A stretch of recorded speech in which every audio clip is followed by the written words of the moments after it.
ವೀಣಾ ಅವರೇ, ಇಲ್ಲಿ ಒಂದು ಪ್ರಶ್ನೆ ಬರುತ್ತೆ. ಸುರಭಿ ಅವರು ಅದನ್ನು ಪಾಯಿಂಟ್ ಔಟ್ ಮಾಡಿದ್ರು. ಒಂದೇ ನಿಮಿಷ, ಸುರಭಿ ಅವರು ಅದನ್ನು ಪಾಯಿಂಟ್ ಔಟ್ ಮಾಡಿದ್ರು, ನೀವು ಗಮನಿಸಿದ್ರಿ. ಸರ್ಕಾರ ಆರಂಭದಲ್ಲಿ ಇಲ್ಲ ಅಂತಾನೆ ಹೇಳಿತ್ತು, ನಂತರ ಒಪ್ಕೊಳ್ತು ತಪ್ಪಾಗಿದೆ ಅನ್ನೋದನ್ನ. ಓಕೆ, ಬಟ್ ನಂದೊಂದು ಪ್ರಶ್ನೆ ಇದೆ ಇಲ್ಲಿ. ನೀವು ತಾಲೂಕು ಲೆವೆಲ್ ಇಂದ ಹಿಡಿದು ರಾಜ್ಯ ಮಟ್ಟದವರೆಗೆ ಗ್ಯಾರಂಟಿ ಅನುಷ್ಠಾನ ಸಮಿತಿ ಅಂತ ಮಾಡಿಕೊಂಡಿದ್ದೀರಿ. ಇಷ್ಟೆಲ್ಲ ಒಂದು ವ್ಯವಸ್ಥೆ ಇದೆ, ಗ್ಯಾರಂಟಿ ಯಾವ ರೀತಿ ಅನುಷ್ಠಾನ ಆಗ್ತಿದೆ ಅನ್ನೋದನ್ನ ಮಾನಿಟರ್ ಮಾಡೋದಕ್ಕೆ. ಇಷ್ಟಿದ್ದ ಪಕ್ಷದಲ್ಲೂ ಕೂಡ ಸಚಿವರಿಗೆ ಗೊತ್ತೇ ಆಗೋದಿಲ್ಲ. ಯಾವಾಗದ್ದು ಫೆಬ್ರವರಿ ಮಾರ್ಚ್ ಇದ್ದು ದುಡ್ಡು ಹೋಗಿಲ್ಲ ಅಂತ ಸಚಿವರಿಗೆ ಗೊತ್ತೇ ಆಗೋದಿಲ್ಲ ಅಂತ ಆದ್ರೆ ಇದನ್ನು ನಂಬೋದಕ್ಕೆ ಸಾಧ್ಯನಾ ವೀಣಾ ಅವರೇ?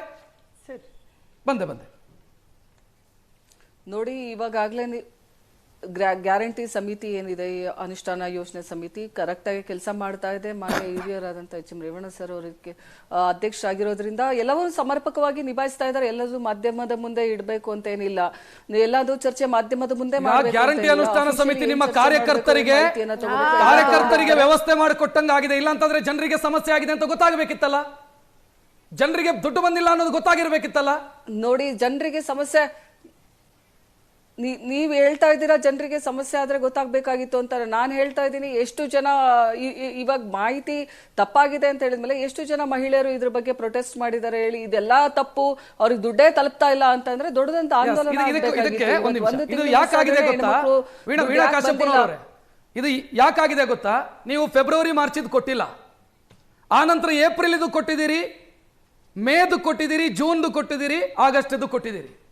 ಸೊ ನಮ್ಮ ಸಾಮಾನ್ಯ ಮಹಿಳೆಯರಿಗೆ ಇದು ಯಾವ ತಿಂಗಳಿದು ಬರ್ತಿದೆ ಅಂತ ಗೊತ್ತಿಲ್ಲ, ಅವರಿಗೆ ಯಾವ ತಿಂಗಳಿದು ಬರ್ತಿದೆ ಅಂತ ಗೊತ್ತಿಲ್ಲ, ಬರ್ತಿದೆ ಅಂತ ಅಷ್ಟೇ ಗೊತ್ತು. ಅದೆರಡು ಪೆಂಡಿಂಗ್ ಆಗಿದೆ ಅಂತ ಅವ್ರಿಗೆ ಹೆಂಗ್ ಗೊತ್ತಾಗಬೇಕು ಜನರಿಗೆ?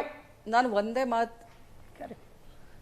ಈಗ ನೋಡಿ, ನಾನು ಒಂದೇ ಮಾತಲ್ಲೇ ಹೇಳ್ತೀನಿ, ನಮ್ಮ ಸಚಿವರಾಗಿರ್ಬೋದು, ನಮ್ಮ ಮಾನ್ಯ ಮುಖ್ಯಮಂತ್ರಿಗಳಾಗಿರ್ಬೋದು, ಇದನ್ನೆಲ್ಲ ಸರಿಪಡಿಸ್ತೀನಿ ಅಂತ ಹೇಳಿದ್ಮೇಲೆನೂ ಕೂಡ ಇವತ್ತು ಮತ್ತೆ ಪದೇ ಅದನ್ನೇ ಮಾತಾಡಿದ್ರೆ, ಇವತ್ತು ಮಾಡಿಲ್ಲ, ನಾವು ಹೇಳ್ದಂಗೆ ನಡ್ಕೊಂಡಿಲ್ಲ, ನಮ್ಗೆ ಕಾಲಾವಕಾಶ ಕೇಳಿದ್ದಾರೆ, ಅಕೌಂಟಬಿಲಿಟಿ ಇರಬೇಕಲ್ವಾ ವೀಣಾ ಅವರೇ? ಸರಿಪಡಿಸ್ತೀವಿ. ಯಾಕೆಂತಂದ್ರೆ 24,000 ಕೋಟಿಯನ್ನ ನೀವು ಕಳೆದ ಆರ್ಥಿಕ ವರ್ಷದಲ್ಲಿ ಗೃಹಲಕ್ಷ್ಮಿಗೆ ಅಂತಲೇ ಎತ್ತಿಟ್ಟಿದ್ದೀರಿ. ಆ ದುಡ್ಡು ಎಲ್ಲ ಹೋಯ್ತು ಅಂತ ಪ್ರಶ್ನೆ ಕೇಳೋದು ವಿಪಕ್ಷದ ಜವಾಬ್ದಾರಿ. ವಿಪಕ್ಷದ ಜವಾಬ್ದಾರಿ ಅದನ್ನು ಕೇಳಿದ್ದಾರೆ ಅವರು. ಅಲ್ಲ, ನೀವು ಕೇಳಿದಿರಾ ಅದನ್ನ? ಅಲ್ಲ, ವಿಪಕ್ಷದ ಜವಾಬ್ದಾರಿ ನಾನು ಅಲ್ಲಗಳಿತಾ ಇಲ್ಲ. ಅವ್ರು ಕೇಳುವ ಪ್ರಶ್ನೆಗೂ ನಾನು ಅದು ತಪ್ಪು ಅಂತ ಹೇಳ್ತಾ ಇಲ್ಲ. ಕೇಳುವ ಹಕ್ಕಿದೆ, ಕೇಳಿದರೆ ನಾವು ಅದನ್ನ ವಿಷಾದ ವ್ಯಕ್ತಪಡಿಸಿ ತಪ್ಪಾಗಿದೆ ಮಾಹಿತಿ ಕೊಟ್ಟಿರುವಂಥದ್ದು.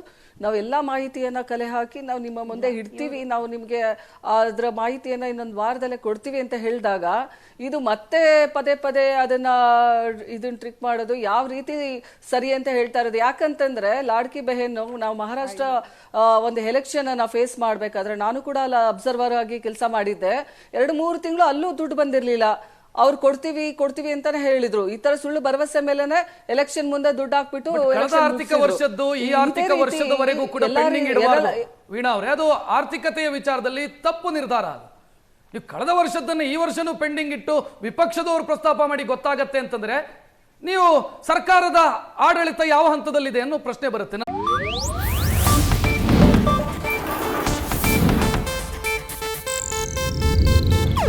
ಇದು ಏಷ್ಯಾನೆಟ್ ನ್ಯೂಸ್ ನೆಟ್ವರ್ಕ್ ಪ್ರಸ್ತುತಿ.